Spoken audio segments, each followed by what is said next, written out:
আমার জায়গা হইব নি আমার মরা লাশের লাইগা মসজিদের পাশে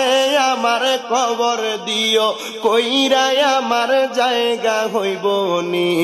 আমার জায়গা হইব নি আমার মরা লাশের লাইগা মসজিদের পাশে আমার কবর দিও কইরাই আমার জায়গা হইব নি এলাকাবাসী রে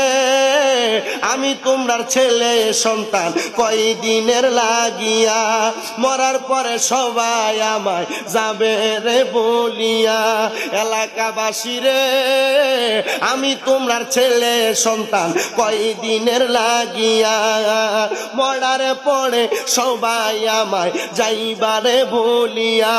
ওরে কষ্ট হইলে 3.5 হাত মাটি দিও কইরাই আমার জায়গা হইব নি আমার জায়গা হইব নি আমার মরা লাশের লাইগা মসজিদের পাশে আমার কবর দিও কইরাই আমার জায়গা হইব নি।